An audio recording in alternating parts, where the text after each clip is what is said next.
Hello, everyone. My mother-in-law hissed on her birthday. You said formal, I whispered.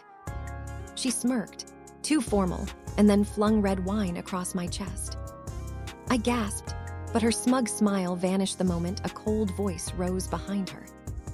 My name is Hazel. I'm 28 and I've been married to Caleb for 2 years. We don't have children yet, so our life still feels like this gentle prelude.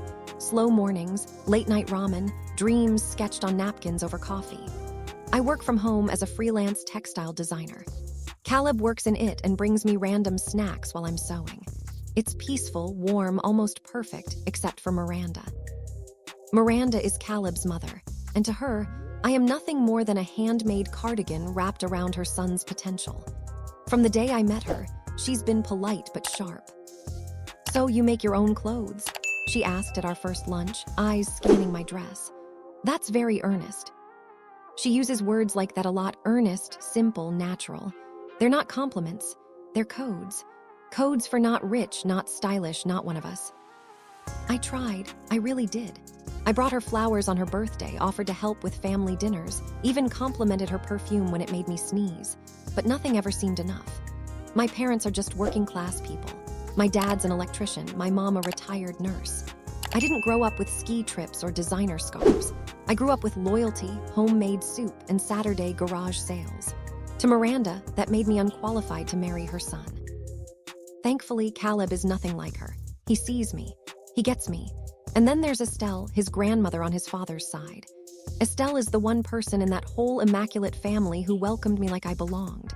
She's in her 80s, sharp as a tack, still drives, still bakes, still throws zingers at dinner that make Caleb choke on his wine.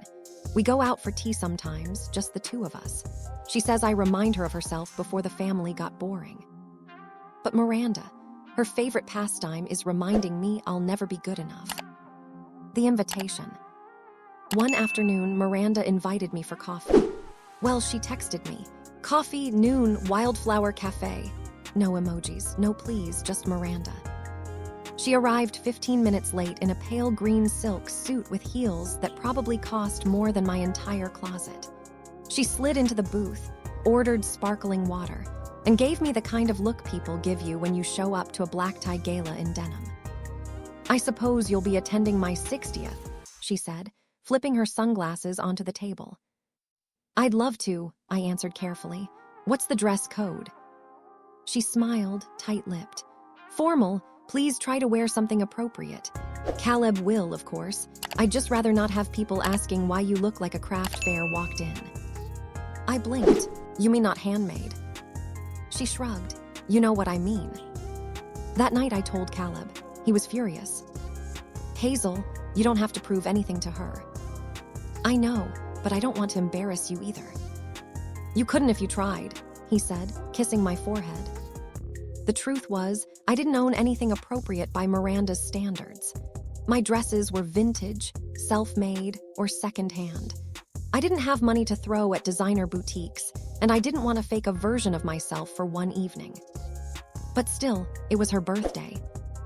Estelle's gift. On the morning of the party, Caleb and I bought Miranda an imported perfume shaped like a swan. Later, as we drove home, my phone rang. It was Estelle. Hazel, sweetheart, come to my house before the party. Don't change. I've got something for you.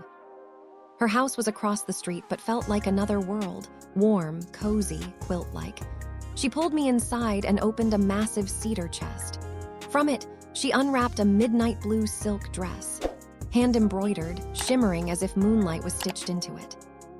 I had this made in Paris when I turned 40, Estelle said. I only wore it twice. It deserves one more grand entrance. I shook my head. Estelle, I can't. It is priceless, and so are you. Miranda wants you to dress up. Good, let her choke on it. Within an hour, Estelle's stylist had transformed me. My hair pinned in soft curls, makeup light but glowing, the dress fitting like it was sewn for me. I barely recognized myself. She's going to lose her mind, Estelle grinned. And she was right. The party. The moment I walked into Miranda's mansion, heads turned. Conversations softened. For once, people weren't politely ignoring me. They stared with admiration. Even Caleb's jaw dropped. Then Miranda appeared, glittering in crimson sequins, her diamonds blazing. Her smile cracked when she saw me.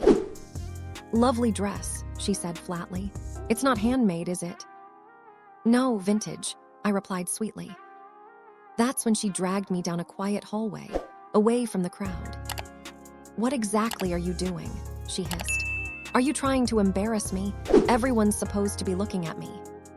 Before I could respond, she raised her glass and splashed red wine across my chest. The silk darkened, bleeding like ink. "Oops," she mocked. "Maybe next time wear something washable." I froze, but then heels clicked behind us. "Is that how you treat a guest?" It was Estelle. Her eyes narrowed at the stained dress. "That gown was made for me in Paris in 1981, worth more than your kitchen renovation." Gasps echoed. Guests had followed. Miranda stammered. "I didn't know it was yours." "Of course you didn't," Estelle snapped. "Because you've never been able to tell the difference between what's truly valuable and what's just expensive." The room went silent. "Grace isn't bought, Miranda," Estelle continued. "It's lived, and Hazel has more of it than you ever will." Caleb appeared beside me. "We're leaving." Estelle added firmly, "You're coming home with me." And we walked out, through the stunned crowd, past the chandeliers, into the night air. The aftermath. That night, over tea at Estelle's, she told us calmly, "I'm going to change my will." My heart skipped. "Estelle, you don't need to." "I do," she interrupted. "Hazel, you value things for their craft, their history, not their label. That's what makes you worthy of preserving them." Miranda never understood that. The next morning, Miranda stormed into Estelle's house. "Mother, we need to talk." "No," Estelle replied, folding her newspaper. "You need to listen." Miranda claimed she was drunk, that it wasn't intentional. Estelle's voice was like ice. "No, it was deliberate. That's worse." When Caleb refused to defend her, Miranda finally looked at me. "I thought I was protecting him," she whispered. "No," I told her. "You were protecting your idea of him, but he chose me, and you hated that from day one." Silence. Then Estelle ended it. "You can leave now." And Miranda did. A new legacy. Months later, I stood in Estelle's attic surrounded by vintage gowns. Caleb and I cataloged them, photographing each dress, documenting every stitch. She planned to donate part of the collection to a fashion archive. The rest she left to me. One evening, she handed me a velvet box containing her mother's silver and pearl brooch. "You don't give someone that unless you believe they'll protect it," she said. I whispered back, "I will." As for Miranda, she never apologized.